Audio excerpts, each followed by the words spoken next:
तुर्की पिछले काफी समय से अमेरिका के लिए बड़ी सिरदर्द बनकर उभरा है। नाटो मेंबर होने के बावजूद तुर्की संगठन विरोधी कदमों को अंजाम दे रहा है।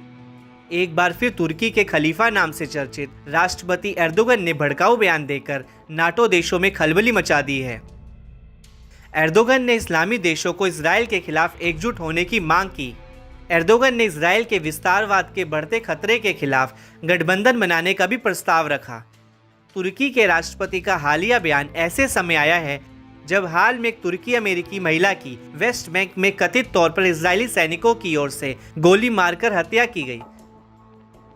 दावा है कि महिला इजराइल के वेस्ट बैंक में नई बस्ती बसाने के खिलाफ विरोध प्रदर्शन में शामिल होने पहुंची थी।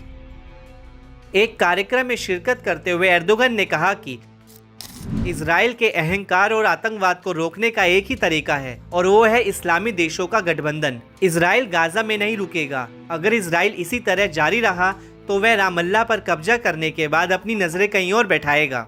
इलाके के अन्य देशों की बारी आएगी। इजराइल फिर लेबनान और सीरिया की ओर आएगा। वह टाइग्रिस और फरात के बीच हमारी मातृभूमि पर अपनी नजरें रखेगा। इजराइल हर उस नक्शे के साथ खुलेआम ये बात कहता है जो उसके सामने खड़ा होता है। इजराइल पहले से ही घोषणा कर रहा है कि वह अकेले गाजा पर कब्जा करके संतुष्ट नहीं होंगे। इसलिए हम कहते हैं हमास मुसलमानों की ओर से विरोध करता है। हमास न केवल गाजा की रक्षा कर रहा है बल्कि ये इस्लामी भूमि तुर्की की रक्षा कर रहा है।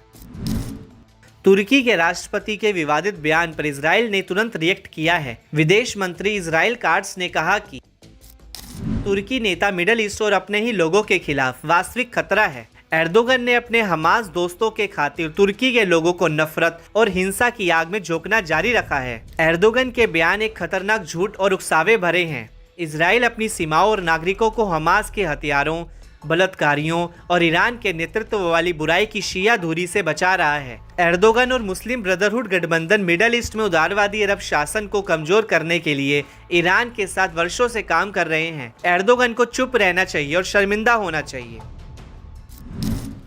यहाँ ये साफ नहीं है कि एर्दोगन किस बात का जिक्र कर रहे थे। दरअसल किसी देश पर कब्जे को लेकर इजराइल ने ऐसा कोई बयान नहीं किया है। इजरायली नेताओं ने चेतावनी दी थी कि अगर हिजबुल्लाह ने अपने हमलों को बंद नहीं किया तो लेबनान में संपूर्ण युद्ध छिड़ सकता है। गौरतलब है कि तुर्की का इजराइल के साथ लंबे समय से अस्थिर और अशांत संबंध रहा है। 7 अक्टूबर को गाजा युद्ध के बाद से तुर्की ने बार बार इजराइल पर नरसंहार का आरोप लगाया है। वहीं स्वतंत्रता सेनानियों के रूप में हमास की तारीफ की है, जबकि इजराइल की तुलना नाजी जर्मनी से की है।